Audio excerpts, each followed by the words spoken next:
I think Judicial Watch is totally within bounds to argue that Hillary set up her private email server in order to evade the Freedom of Information Act. That seems plausible to me. I think she should have to answer questions about what she was actually doing. Not that I really think she's going to illuminate that question since she's failed to thus far, but that seems reasonable. That judge's order is reasonable as a matter of process.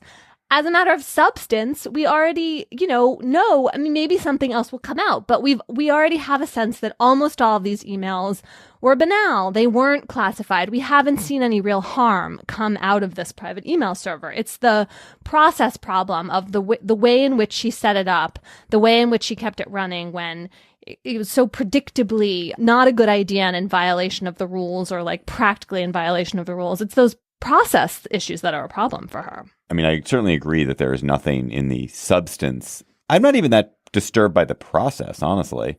Like, it seems to me, going back to my just general belief in that corruption and favors are goods for the political system, seems to me okay, that you can buy a certain amount of access to our leaders. So I guess I'm not even that troubled by the process particularly. Seems fine.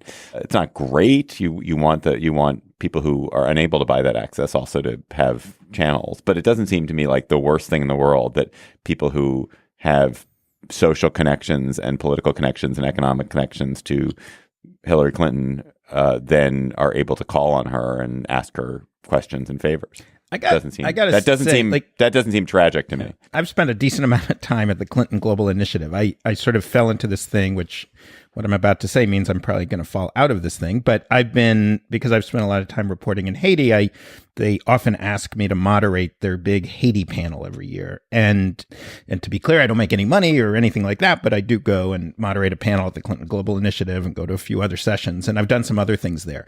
And there is a real creepy vibe to me personally at the Clinton Global Initiative. It seems to me that it is all about buying access. It's incredibly expensive just to go to the thing. It's hundreds of thousands or $100-something thousand to go. And you meet all these people who are sort of selling their little private equity energy startup or whatever.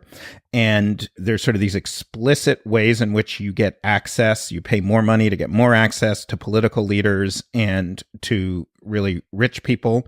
There's this, and to big corporate leaders. There's this kind of creepy theater that happens where you have the CEO of Coca-Cola or IBM or whatever, or GE up there with President Clinton, and they're just bathing each other in love over how generous and wonderful they are and how much they care about the world.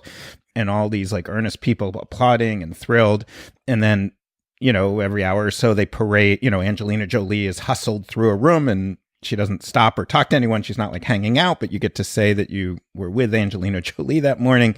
It just feels like the worst version of an elite selling access to the aspirational, to creating this theater of doing good, but it's all about something else. It really feels gross. I remember one year the opening night party was at the Metropolitan Museum of Art, and they literally, there was the second floor that was blocked off by Secret Service where Bill Clinton is standing, where you can see him with all the truly elite, and then the rest of us are staring up at them because we didn't pay enough money to get up there. Literally really holding gross. it above your head. Yeah. Given that, Adam, should they do what they've said they're going to do after the election right now, which is cut off foreign donors now? They and my experience, by the way, just to reiterate, because I would be involved in kind of planning these panels, is the Clinton Global Initiative, which is separate from the Clinton Foundation, related, but a separate staff, a separate office, at least it used to be. They would really want a good event, with controversy, and actually, the reason they came to me is because I, have produced radio shows, and they wanted to create a good hour of conversation where people disagree. And then the Clinton Foundation typically would come in and say, no, you need to do it this way, where it's just a bunch of people congratulating each other on how awesome they are. And here's a head of state of a foreign government who needs to be on that panel, even though they have literally nothing to say. But we promised him a slot. Yes, it's disgusting. If you are planning for 12 years to run for president, or 16 years, whatever it is, don't set up a foundation where you're beholden to scumbags from other countries. Yeah, that's ridiculous. And if you're Secretary of State, tell your husband not to do business with them. And there's this like second tier meme, which some people have been like, the Clinton Foundation does so much good around the world.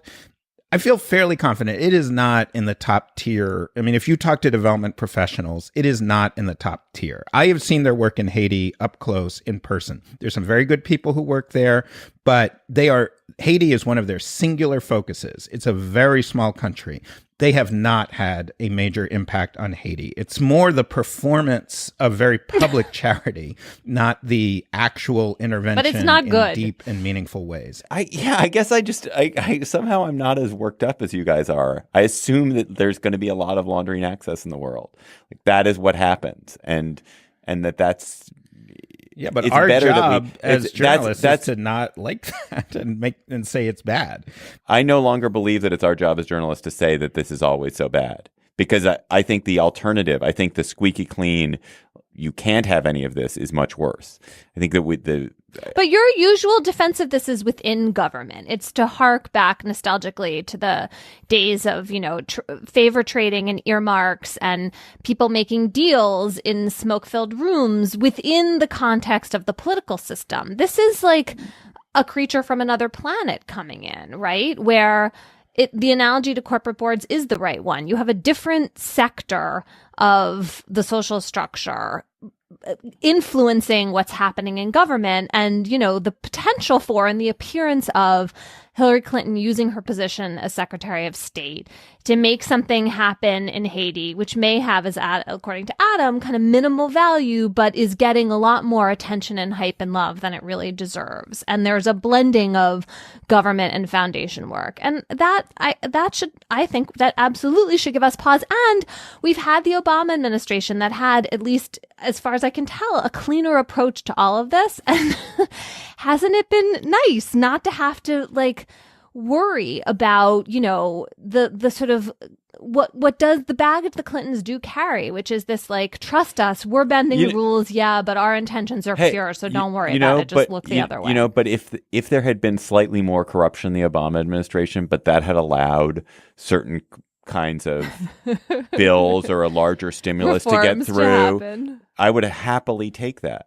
A larger stimulus had gotten through because everyone realized, we got to do a favor for all these cement manufacturers who've given us a bunch of money. Let's do those favors, and that will allow us to up this stimulus. They're $40 billion. But that David, would be good. That'd be okay. I think there's a deep literature about this in economics. We're talking about, in the literature, it's called rent seeking, like trying to make money not by creating good products and services that someone wants, but by capturing value from the government. All countries have some rent seeking, but the more rent seeking there is, the less growth you have, the less equitable it is. And I would say you have accidentally made the argument against yourself. Because if you talk about the stimulus... that happens a lot on the show, actually. Yes, it happens. And in private conversation as well, I've noticed. No, I find you a stimulating companion in conversation. But if you talk about the stimulus in particular, it was a mediocre stimulus because there was too much rent seeking in it. What we wanted was quick, sharp money flowing very quickly to people who could spend it. And we wanted more than 800 billion. We wanted 1.5 trillion, something like that. It was the best that economic policy could offer. And the reason it didn't work is because our government is too mired in rent seeking. Rent seeking encompasses things that are legal and illegal, so it's not an exact analog to corruption, but we can call it effectively corruption. And I would argue that one of the core challenges we face right this minute as a country, not this new crisis created by Trump, but the crisis that would have existed if an actual reasonable, competent Republican was running, is the complete transformation of our economy into a rent-seeking financial system in which, and this is, I sound like a radical person, but this is mainstream Republican views among economists anyway, that one of the main drivers of economic activity in our country is Wall Street and finance and insurance capturing interest, capturing influence on Washington, and making money not by creating good products and services that allocate capital in a good, low-risk way, but the opposite, by preventing economic activity from happening in other parts of the economy, increasing risk, but increasing their own personal benefit. This is a huge, if Donald Trump didn't exist, I would call this the greatest threat to democracy, to our way of life. And Hillary Clinton is gross on this stuff. I would love for this election to be one in which we really talked about that. I mean, obviously, I fully support Hillary Clinton. I can't wait to vote for her. You know, if I had time, I'd go move to Missouri or Ohio or somewhere so my vote could actually count. So I'm not saying this disqualifies her, but I wish this was a major part of the national conversation. And to me, the Clinton Foundation, when you see a panel of Wall Street people talking about how great they are because they gave $23,000 or whatever to some charity, it's gross. All right, let's leave it there with you slapping me down as ever.